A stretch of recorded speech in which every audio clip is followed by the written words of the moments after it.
Vice President Sara Duterte, idinawit at isusunod na rin bang ipaaresto ng ICC? Direktang pinangalanan ng dating miyembro ng Davao Death Squad na si Arturo Las Cañas, si VP Sara Duterte bilang pasimuno raw ng Uplan-Tukhang sa Davao City. Tinawag din ni Las Cañas bilang halimaw ng Davao si dating Pangulong Rodrigo Duterte. Ayon sa retiradong pulis ng Davao at nagpakilalang dating hitman ng Davao Death Squad na si Arturo Las Cañas, si Vice President Sara Duterte daw ang pasimuno ng Uplan-Tukhang sa Davao City. Nag-craft sila ng panibago ngayong extrajudicial killing na campaign against illegal drug, in which is Tok-Tok Hangyo, meaning Tukhang. Nagsimula raw ito noong mayor pa ng Davao ang vice-presidente. Katuwang daw noon ni VP Sara Duterte si dating Davao City Police Chief at ngayon naging senador na si Ronald Bato de la Rosa. Nag-imbento talaga siya ng bagong trademark ng extrajudicial killings in the name of Tukhang. At dito, pinayagan niya si Police Colonel Ronald Bato de la Rosa na i-enforce ito sa Davao City. Ang dami pong namamatay dito, ang daming namimissing. Nag-imbestigar ba si Sara Duterte? Wala. Sa tansya pa ni Arturo Las Cañas, nasa 30,000 daw ang at nawala dahil sa Uplan-Tukhang sa Davao City. Hindi niya nilinaw kung anong mga taon yan, pero umupong mayor si VP Sara Duterte noong 2010 hanggang 2013 at 2016 hanggang 2022. Nagsumiti na raw si Arturo Las Cañas ng affidavit sa International Criminal Court o ICC. Laman ang impormasyong alam niya. Ngunit pinabulaanan ni VP Sara ang mga pahayag ni Las Cañas. Ayon kay VP Sara, wala daw siyang kaugnayan sa Davao Death Squad na sinasabing pumatay sa mga may kinalaman sa illegal na droga. Nagtataka nga raw siya kung bakit bigla na lang lumutang ang testigo laban sa kanya. Git pa ni VP Sara, hindi raw niya kailangan ang Davao Death Squad para sa mga bagay na kaya niyang gawin. Pinabulaanan din ni Senator Bato de la Rosa ang mga akusasyon at pahayag ni Las Cañas. Anya, mag-allege siya dyan ng mag-allege. Basta malinis ang konsensya ko. Bahala siya sa buhay niya. Ating panuorin ang buong pahayag ni Arturo Las Cañas at kayo na po ang humusga. Panawagan ko po sa Pangulong Ferdinand Bongbong Marcos Jr. na mag-ingat po at huwag po magkumpiyansa talaga sa halimaw ng Davao na si Rodrigo, Roa Duterte at yan, allegedly Vice President Sara Tambaloslos Duterte. Mga traitor po itong mga ito. Good day to everyone. I am Arturo Marikit Las Cañas, a retired policeman of the Davao City Police Office, Philippines.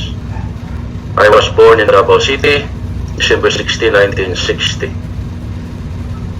I am making this video recording certifying that I am the one who affixed my signature, Arturo Marikit Las Cañas. I am the author of this sworn statement composed of 186 pages and 295 paragraphs. It is my own free will in accord. Walang nagtuturo sa akin, walang nagtatakot sa akin. It is my own free will. It is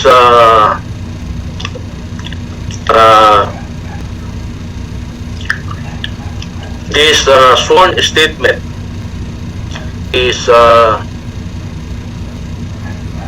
my own making, which has the following conclusion. Based on my personal knowledge and experience inside the Duterte Death Squad or Davao Death Squad, For more than 20 years, as police intelligence operative and investigator for 34 years in advance. The following are my conclusion. A.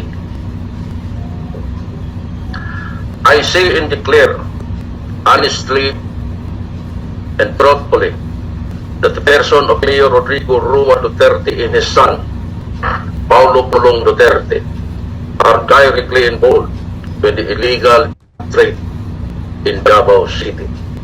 Mayor Rodrigo Rua Duterte is in partnership with Michael Yang in Sami Oy, and Pulong Duterte in partnership with Charlie Tan. Mayor Rodrigo Rua Duterte also had police orders in the person of Bato, former Colonel, Police Colonel Den Bato de la Rosa, and Wilkins Villanueva in the illegal trade.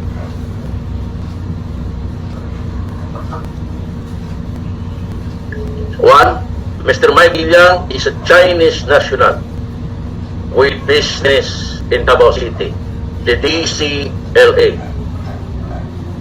around the 90s. Based on my enumeration of cases above, Michael Yang is a lord in the boss of Alan C., the manager of the Shabol laboratory that was raided by PDEA in December 31, 2004. In 2012, laboratory workers inside the Green Heights subdivision were also monitored to be reported to Michael Yang's DCLA office in Davao City. To Mr. Sami Oy has an import-export business in Davao City. He also owns a big cockpit arena in Matina, Davao City. Mr. Sami Oy is Mr. Michael Yang's patron friend in Davao City. I know it through Mr. Michael Yang's customs broker, Mr. Randy Usman, my friend and associate in smuggling activities in the port of Davao in year 2012. Randy Usman was Mayor Rodrigo Rua Duterte's deputy mayor for the Maranao tribe in Davao City. Also, in the massacre of subdivision construction workers I discussed above, Sami Oy was a participant in the said murders deep in Laod Quarry. The DDS group or the Duterte Death Squad group, on orders of Mayor Rodrigo Rua Duterte, erased the workers because they informed the police, which is our group, about the existence of the Shabon laboratory in Green Heights subdivision, which was owned by Michael Yang. 3. Mayor Rodrigo Rua Duterte, Sami Oy, and Michael Yang are friends and close to each other. I saw them personally together in hotels in Davao City in several occasions. Mr. Sami Oy is a long-time bosom friend of Mayor Rodrigo Duterte in Davao City.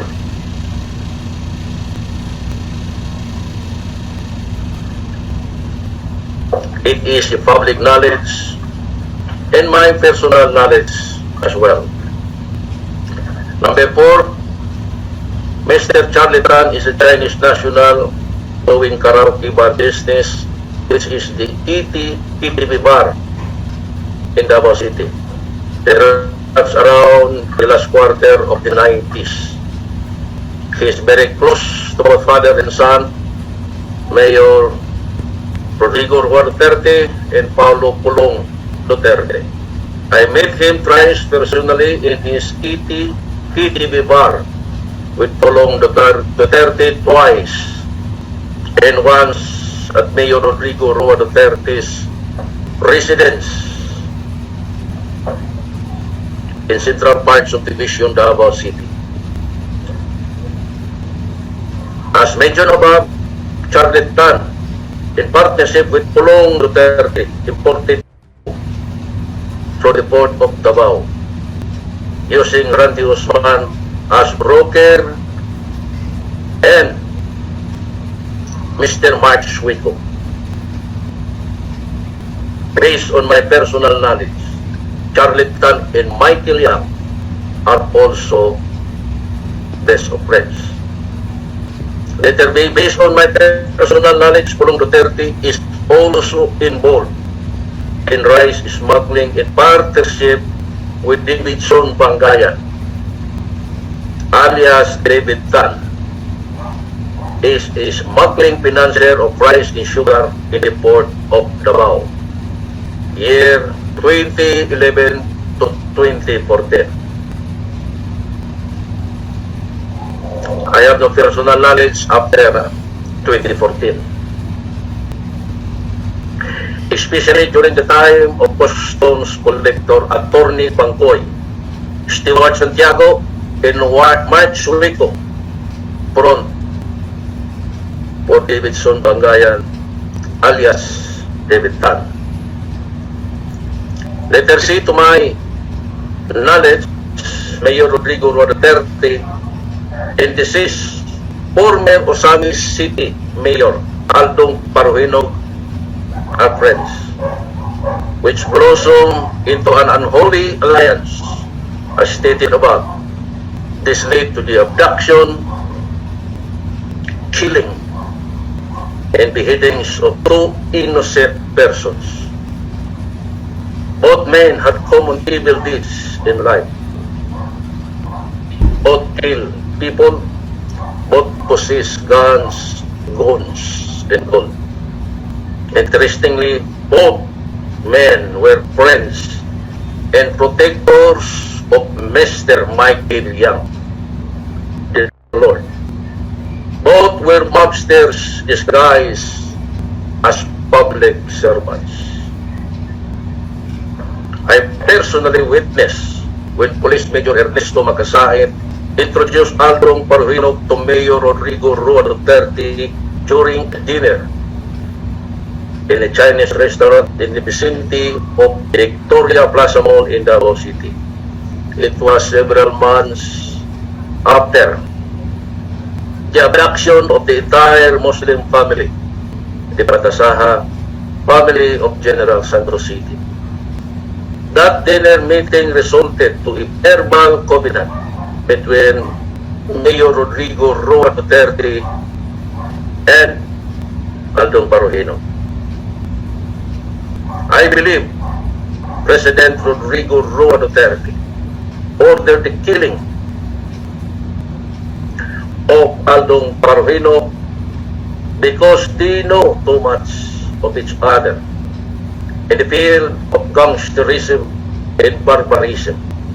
One mobster mayor na President Rodrigo Roa Duterte had to undo the other to preserve and protect his deep dark persona in a treacherous way with the presumption of legality and regularity through police operation.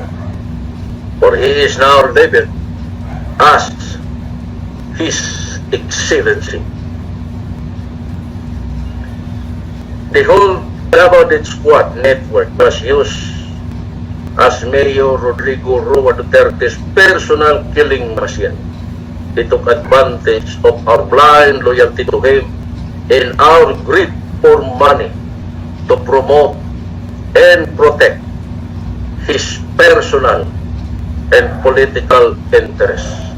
All of our targets were killed based solely on the intel information and orders given by Mayor Rodrigo Roa Duterte himself, or through his evil lieutenants like Sonny Buenaventura and Mr. Christopher Bongo.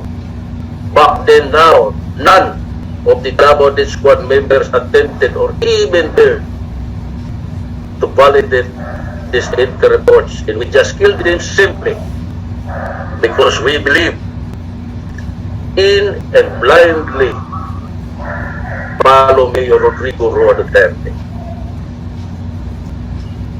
Looking back, then Mayor Rodrigo Roa Duterte's kill and terror policy in the campaign against criminality and illegal drugs were purely deceiving and misleading, just to spread his engineered evil, protect his hidden interests, and not cover up his crimes. For my participation in all these heinous crimes, I would like to sincerely apologize to the Filipino nation and to my family. I am sorry that I have been blind, sinful, hurtful, and greedy. I also apologize for I have been disloyal to my profession as a policeman whose sworn duty is to serve and protect the Filipino people. I, along with my fellow members of the Duterte Death Squad or Davao Death Squad, have allowed ourselves to be turned into monsters by our evil master, Mayor Rodrigo Roa Duterte. I know that this apology and this complete revelation of the evil deeds and crimes of Mayor Rodrigo Roa Duterte are not enough to ease the pain of the families of the victims we have killed. It is also not enough to redeem my lost soul. But this is the least I could do, to try to make up for the monstrosity that I have done.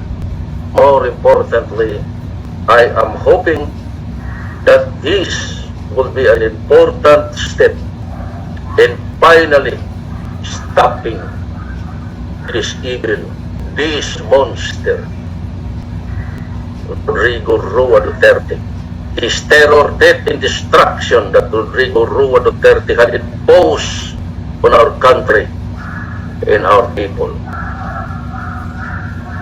May the all-merciful God, through His Son Jesus Christ, forgive me for all the evil deeds I have done. I am exhibiting this affidavit to address to the true existence of the state-sponsored extrajudicial killing and terrorism through the Duterte Death Squad or Davao Death Squad and Tokhang, now operating nationwide, and for whatever legal purpose it may serve. I am now affixing my signature this day, October 8, 2020. God bless to all, and mabuhay Pilipinas. Thank you. Mag-subscribe at i-click ang notification bell para sa mga susunod na video updates. Maraming salamat po.